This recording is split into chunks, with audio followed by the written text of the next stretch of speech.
Hi, good morning and congratulations. This is Mike with Lakeshore RV, and today we're going to do an orientation video on the 2024 Alpha Wolf 22SW. So we'll start right here. We'll work our way around. We'll push some buttons and I'll explain how everything works. So if you get to a situation where you don't have water, you take the cap off, stick the hose in there, fill the tank up, and then you turn the water pump on to pressurize the system. Otherwise, if you have water hookups, you hook straight up to the city water connection and you run off the pressure from the hose.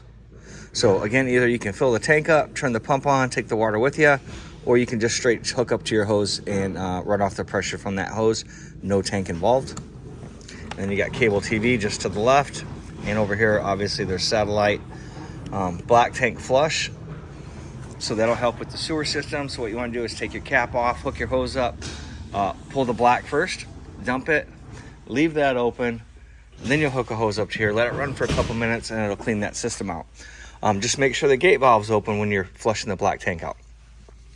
Shut the hose off, close the black, pull the gray, and that'll kind of rinse everything out for you.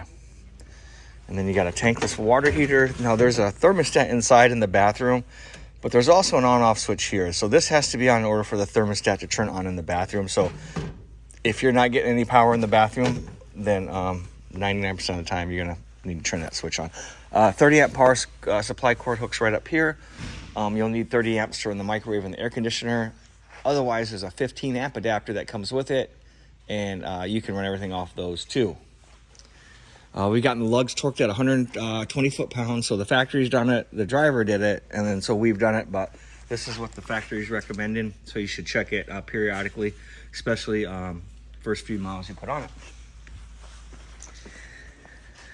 And it looks like you got a separate holding tank for the kitchen sink. It's called the galley. So that's a great feature. So pull that, dump it, and it'll dump the gray water right there. So two hookups for the gray. Battery disconnect on the wall up front. 30 amp adapter I was talking about, and then sewer hose. 30 amp power supply cord. And there's also a manual crank for the jacks. So you got power jacks, makes sense. Big long crank handle will back up the power jacks. Power jack up front is a smaller one, and that goes right on top of here, and then you can crank that up and down. Two 20-pound propane tanks. Those are both full, ready to go. Sitting right behind that, you got your 12-volt, 100-amp-hour deep cycle interstate battery. And then something I would really recommend is the caulking on the roof be checked periodically. I believe they want you to do it 3 times a year, but minimum, I would get up there spring and fall, check for cracking. If you get any cracking, then go ahead and caulk right over with some new caulk. Once you back into your site and you get level, push the button, drop the stabilizer jacks down, and that'll firm everything up for you. Outside kitchen, stovetop, refrigerator, ice maker. There's running water hookup right over here. You got a spot for TV outside.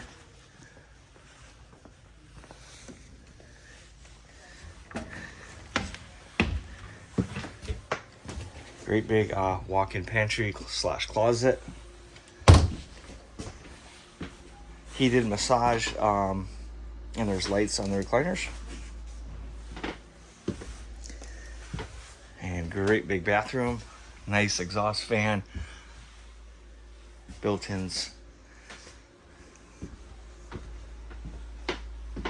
12-volt Furrion refrigerator. Thermostat controls are right here, so you just rotate that guy. You can turn it to the off position. There's also a dry camping mode that you can use with the solar. There's also an inverter in the wall, so if you're running off battery power and you need a little bit of juice, you can plug right into that, draw right off the battery in the solar. Of course, it's electricity, so you'd be somewhat limited. Central vac, obviously left there. Fireplace runs off electricity. It's got a thermostat. Changes colors, you can dim it. And then right above that is your flat screen TV. So right now I can tell you the solar panel's producing 13.7 volts. Here's your tankless water heater. Again, once the switch is on outside, you just hit this and you run the temperature up and down. I think it ranges from 110 up to 145. And then you got your monitor panel here. This is going to tell me how full the fresh tank is. Looks like there's a little bit of water left in it. Third, black, gray, and galley is empty. Battery is full. You can Bluetooth this. You can download Cherokee Total Control app. You can Bluetooth it right off your phone. Water pump. Obviously lighting, that's all labeled. You have a power awning. Extend and retract. You know, heavy wind or rain, I would put it away. But most of the time it's going to be a great feature to use. Slide room in and out. So I just usually check to make sure there's no debris in the way. If you're under a tree, make sure nothing dropped on top of the slide out. But you can go ahead and push the slide out room in and out with this button here. And really appreciate your guys' business. If you have any question, please give John or me a call. And we would definitely be glad to help you out any way we can. Again, congratulations. Looking forward to showing this around.